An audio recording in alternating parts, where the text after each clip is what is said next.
Hello बच्चों, चलिए प्रश्न को पढ़ते हैं। फोको की विधि से प्रकाश की चाल निकालने के लिए एक प्रयोग में विभिन्न दूरियां इस प्रकार ली गई है। तो यहाँ पर हमें ये सभी कुछ दिया गया है बच्चे। घूमने वाले तथा स्थिर दर्पण के बीच की दूरी 16 मीटर, लेंस से घूमते दर्पण की दूरी 6 मीटर, स्रोत से लेंस की दूरी 2 मीटर।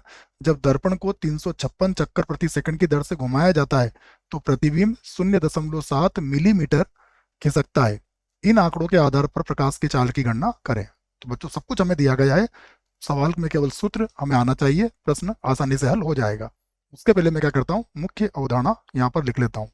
तो प्रश्न के लिए मुख्य अवधारणा, जिसकी सहायता से हम इस प्रश्न को आसानी से हल कर लेंगे। ठीक है, तो लिखते हैं इसको। तो बच्चों फोको विधि का सूत्र क्या है? प्रकाश की चाल ज्ञात करने का बस ये सूत्र याद रखना है आपको। ये होता है C बराबर 4 R की घात 2, उसके बाद ओमेगा A बटा S, और फिर उसके बाद R प्लस बी। केवल ये सूत्र याद रखना आपको फोको विधि से चाल ज्ञात करने का। ठीक है, तो इस सूत्र को अगर हमें याद है तो हम प्रश्न को अभी हल कर लेते हैं। देखो, इस प्रश्न में सब कुछ हमें दिया गया है, केवल हमें पढ़ना है और उसको अच्छे से समझना है। देखिए क्या क्या दिया है।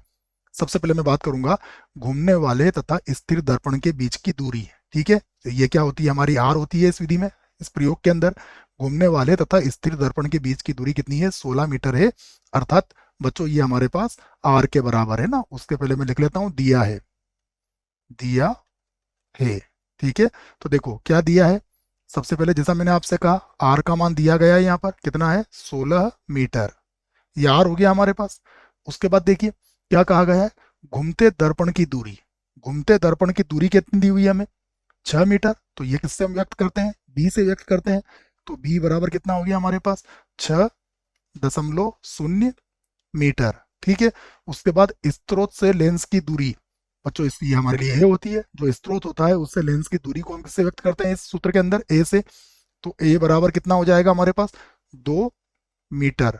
ठीक है, उसके बाद आगे बढ़ते हैं। देखो क्या कहा गया है, जब दर्पण को 356 चक्कर प्रति सेकंड की दर से घुमाया जाता है। तो ये क्या है बच्चों? हमारा कोणीय चाल हो गई एक तरीके से। तो मैं इसको कोणीय चाल लिख देता हूँ। तो ये हो जाएगी हमारा ओमेगा के बराबर। तो यहां से लिख देता हूं मैं ओमेगा बराबर, देखो क्या है हमारे पास? 356 चक्कर चक्कर क्या है? प्रति सेकेंड है। चक्कर प्रति प्रति सेकेंड ये लिखा गया है। ठीक है, परंतु सूत्र में हमें क्या चाहिए? रेडियन में चाहिए। तो देखो अगर एक चक्कर में हमें पता है कि अगर इसको रेडियन में बदलेंगे तो 2 पाई से गुणा कर लेंगे, क्योंकि ये तो एक चक्कर के लिए है बच्चों। ठीक है, तो इसको मैं ठीक लिख लेता हूँ। ये हो जाएगा 356 गुणा किससे कर लेंगे? 2 पाई से। अब ये रेडियन में बदल जाएगी, देखो 2 पाई, उसके बाद रेडियन, रेडियन प्रति सेकेंड, प्रति सेकेंड। ठीक है बच्चों, हमें ये तो पता है वृत्त को अगर एक चक्कर हम लगाते हैं तो पूरा कोण कितने का बनता है? 360 डिग्री का, ये जानकारी हमें है। अगर केंद्र पर हम कोण बनाएंगे तो ये पूरा कोण कितने का बनेगा? 2 पाई रेडियन का बनता है। इसलिए हमने 2 पाई का गुणा करते ये रेडियन प्रति सेकंड में आ गई है। ठीक है, अब इसको मिटाते हैं। और क्या क्या दिया गया है उसे भी मैं लिख देता हूँ आपके सामने, देखिए।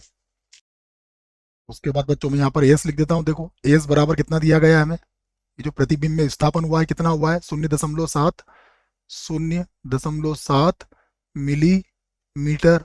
और हम इसको मीटर में बदल देते हैं। तो ये हो जाएगा 0.7 गुणा 10 की घात कितनी हो जाएगी? -3।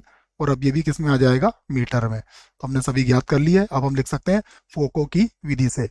यहाँ पर लिख देता हूँ मैं फोको, फोको, फोको विधि से, विधि से। ठीक है, तो फोको विधि से क्या होता है? सी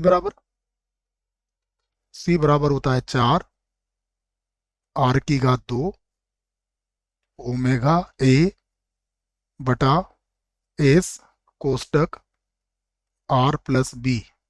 केवल बच्चों इसमें मान रखना है आपको। ठीक है, तो सारे मान आप आसानी से इसमें रख सकते हैं। सबसे पहले 4, उसके बाद देखिए आर का मान कितना है आपके पास? 16, तो ये हो जाएगा 16 का वर्ग। उसके बाद ओमेगा कितना है आपके पास, ओमेगा है 356 गुणा 2 पाई।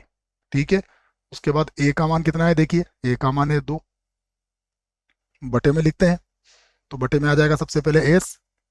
तो देखो एस कितना दिया गया है हमें, ये है 0.7 गुणा 10⁻³ ठीक है।